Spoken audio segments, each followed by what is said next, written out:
Hello guys, আমি প্রিয়ম। তোমরা দেখছো ইটস প্রিয়ম। অবশ্যই আমাকে ভুলে গেছো, কারণ আমি কদিন ব্লগ দিতে পারিনি। আজকে হচ্ছে বুধবার, সময় এখন 11:13। আজকে উঠেছি ভোর 5টার সময়, জানো? ভোর 5টার সময় উঠেছি, কারণ আজ হচ্ছে অম্বুবাচী নিবৃত্তি। আগের দিন রাত্রি 9টা নয়, অম্বুবাচী নিবৃত্তি হয়ে গেছে, কিন্তু আগের দিন রাত্রেবেলা আর করতে পারিনি। তাই আজকে ভোর ভোর উঠে ঠাকুর ঘরে গিয়ে ঠাকুর ঘর পরিষ্কার করে তো ছা চকচকে করেছি। ঠাকুরদের একবার গ্লেজ দিচ্ছে উপর ঠাকুরদের। তো চলো সেগুলোই দেখাবো। আর আমার গিরিবাবু, মানে ওর নাম আমি রেখেছি গিরিবাবু, গিরিধারী গোপাল, গিরি। গিরি তার ঠাম্মার সাথে শুয়ে আছে আমাদের বাড়িতে। আমার দাদুর মেজো বোন এসেছে, তো দেখো, ফ্রন্ট ক্যামেরা দেখাই। তো এখন দেখতে পাচ্ছ বুবন সোনা বা গিরিধারী তার ঠাম্মার সাথে শুয়ে খেলা খেলাচ্ছে। তারপরে আমরা আবার একটা গপু ভাইয়ের বাড়ি গেছিলাম, গোপালের ভাইয়েরদের বাড়ি, এটা দাদা হবে, তাদের বাড়ি গেছিলাম। দেখতেই পাচ্ছ তাদের ঠাকুর ঘরটা একটু এক ঝলকে দেখে নাও। তারপরে এই হাটটা দেখছো, এটা মোল্ডেড ক্লে দিয়ে আমি বুবন সোনার জন্য করে দিয়েছি। তো আমাদের কেনাকাটা হয়ে গেছে। এই যে মামা, হাই করো একটু। এতদিন বাদে আমার মামার মুখ দেখালো, আমি চোখে ঢুকে গেছে পুরো। ওই যে পিছনে ঠাম্মা আছে, দাঁড়ো, ওই যে আসছে আমার ঠাম্মা। চলো বাড়ি যাই, বাড়ি গিয়ে কথা হচ্ছে। ঘুমও পাচ্ছে, এখন কি টানা ঘুমাবো। বিকেলবেলা একটা জন্মদিন বাড়ি ইনভিটেশন আছে, মানে আমার পিসির মেয়ের জন্মদিন, মানে আমার দিদির জন্মদিন। তার জন্য গিফট কিনলাম, এবং আমার নতুন বাবু, যার নাম হচ্ছে গিরিধারী, তার জন্যেও গিফট কিনলাম। তোমাদের সাথে তো গিরিধারী ভালোভাবে পরিচয় করানো হয়নি, ওর নীলা টিলা কিছুই দেখানো হয়নি। বাড়ি গিয়ে সবই বলবো আস্তে আস্তে। চলো, এতদিন অম্বুবাচী ছিল বলে আমি ব্লগ করতে পারিনি, আর আকাশটা একটু হালকা মেঘ করেছে, এতে ভালোই লাগছে। চলো যাওয়া যাক।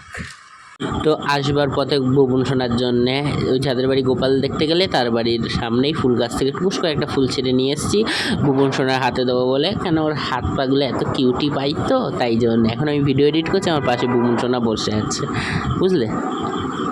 তারপর কোনো ফুটেজ তোলা হয়নি। এবার আমরা ওই যাচ্ছি তোমার এতে, যে জন্মদিন বাড়ি ইনভিটেশনে। তো চলো গিয়ে দেখা যাক। এই যে দিদিকে গিফট দিচ্ছে, এটাই আমার দিদি।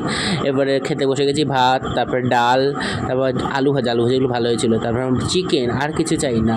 তারপর চাটনি, পাঁপড়, পায়েস। বাড়ি এসে বুবন সোনাদের সাথে দেখা হলো। Bye bye. আজ হলো নেক্সট ডে, মানে জুন মাসে 27 তারিখ। 26 তারিখে আমার দিদির জন্মদিনের ব্লগ করেছিলাম, আজকে 27 তারিখ।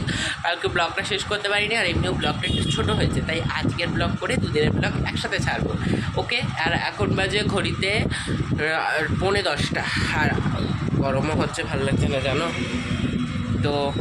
এখন আমার মামার বাড়ি, আমার পিসি ঠাম্মা এসছে। কালকে স্যার ব্লগ দেখলে যে শুয়ে গোপাল নিয়ে খেলা করছিল, শুনি। তারপরে হচ্ছে আমার মামার বাড়ির দাদু এসছে আজকে, জানে আজকে রিলেটিভস। তো চলো। আর আমার কালকে বাড়িতে এসে শরীরটাও ভালো লাগছিলো না, ব্লগটাও শুরু করতে পারিনি। এখন বাজে সবাইকে সার্ভ করে এখন আমি বসেছি খাওয়ার নিয়ে। আমার বুবুন বাবা নতুন জামা পেয়েছে, তোমাদের দেখাচ্ছি। কালকে আমরা এখানে আমাদের হাট আছে, সেটা ভিডিও দেখলে ওখান থেকে বুবুন বাবার জন্য 2টো জামা কিনেছিলাম। আমার এক দিদির জন্য গিফট কিনেছিলাম, এই আমার জন্য প্যান্ট কিনেছিলাম, ঠিক আছে। প্যান্টটা দ্বারা দেখাচ্ছি, এই নীল কালারের প্যান্টটা কিনেছিলাম। বুবুন বাবার জন্য 2টো জামা কিনেছিলাম, একটা লাল আর একটা হলুদ। ওর জামাতেই হয়ে যাচ্ছে, প্যান্ট আর লাগছে না। দেখাচ্ছি, সদ্যজাত বাচ্চার পিতালা প্যান্ট, ওকে দেখাই, দাঁড়াও। তো এখানে আমার বুবুন বাবু বসে আছে, তার জামা পরে, প্যান্ট পরায়নি বলে মা বলছে মেয়ে লাগছে এখানে। আমাকেও কিউট লাগছে না, আমি এমনিতেই কিউট। তারপর আজকে মেনু হচ্ছে ঘুগনি আর পরোটা। আমার দাদু এসছে, দাদু বলেছিল এটাই খাবে। তো দেখছো বাইরে দেখো ছাঁচা পোড়া রোদ উঠেছে, তাই একটা পর্দা ফেলে দিয়েছি। আর এই গরমে আমার ভালো লাগে না, জানো না। তো চলো খেয়ে নিই, খেয়ে দিয়ে কথা হচ্ছে। তারপরে একটু খাওয়ার পরে একটু লেট খাচ্ছিলাম, তখনই দেখে আকাশ জুড়ে মেঘ করেছে, তাই আবার ছাদে ছুটে গেলাম জামা কাপড়। সকাল থেকে এই ধরে 3বার এরকম ছিটে ফোটা বৃষ্টি হচ্ছে, এবার একটু বেশি হয়েছে বলে জামা কাপড়গুলো নামিয়ে নিয়ে এসেছি, কারণ শুকিয়েও গেছে। তো চলো, এই যে দেখছো হাত দিয়ে দেখছিলাম ভিজে গেছে না কিছু, সবই শুকনো হয়ে গেছে, শুধু প্যান্টগুলো যা ভিজেছিল, আর নাহলে সবই শুকিয়েছিল। তো চলো, এই দেখো আমাদের বাড়ির ত্রিশূলটাও উঠছে হুড়ু হুড়ু করে। তো চলো। আমাদের বাড়ির নিয়ম আছে, আম্ববাচি কাটলে ধোপাবাড়ি হয়ে যাবে বাড়িটা, এত কাচাকুচি আছে, মা ঠাম্মা সব কাচাকুচি করে, তারপর আমার ঠাকুরের কাচাকুচি আছে, তাই জন্য তো আগের দিন সেরকম ব্লগ করতে পারিনি। তো চলো এই ভুতিয়া হয়ে এখন ঠাকুর ঘরে যাই, তোমাদের ভগবান দর্শন করে যে ঠাকুরকে কত সুন্দর সাজিয়েছি সেটাই দেখাই। তো এখন না একটা সুখের বিষয় কি জানো, ঠাকুরের জন্য জবা ফুলের আর অভাব হয় না। আগে পেতাম না, চুরি হয়ে যেত, এখন কি হয়েছে জানি না, ফুলচোর মারা গেছে হয়তো, সেই কারণে একজন মারা গেছে বয়স্ক মানুষ। তো দেখতে পাচ্ছ ওইদিকে ফুল দিয়ে সাজিয়ে দিয়েছি, এইদিকে ফুল দিয়ে সাজিয়ে দিয়েছি, এখানে সাদা ফুল দিয়ে সাজিয়ে দিয়েছি, সবাইকে সুন্দর সুন্দর করে সাজিয়ে দিয়েছি। তো চলো এই যে বাসে উঠে গেছি, পড়তে যাবো, তাই আমি, ওইদিকে দাদারা ছিল, ওইদিকে ওরা কোথায় যাবে। এখন পরে চলে বাড়ি চলে এসেছি, দুপুরবেলা আর কোনো ব্লগ করা হয়নি, মাঝে মধ্যে আমার পুজো চেপে জানে। তো চলুন বাড়ি চলে এসেছি, বাড়ি গিয়ে কথা হচ্ছে।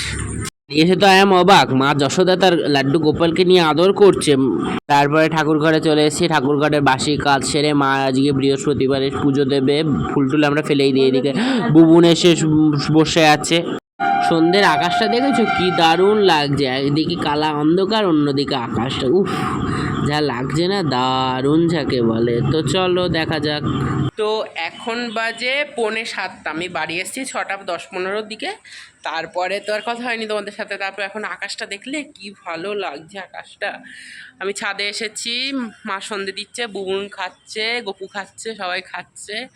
দেখো কি অন্ধকার হয়ে রয়েছে। ঠিক আছে তাহলে আজকে এই পর্যন্ত, সবাই ভালো থাকবেন, সুস্থ থাকবেন, সাবধানে থাকবেন, নিজের শরীরের খেয়াল রাখবেন। আর ব্লগটা কেমন লাগলো অবশ্যই অবশ্যই কমেন্ট করে জানাবেন। তাহলে রাখছি। আর বুবুনের কি করে আমার বাড়ি এলো, কি করে ও কি কি গিফট পেলো, সব একটা ভিডিও আসবে, অপেক্ষা করো। কবে বুবুনের প্রতিষ্ঠা দিবস হবে একটা ভিডিও তোমাদের কাছে আসবে। ঠিক আছে, আগে জিনিসগুলো পেয়ে নিই।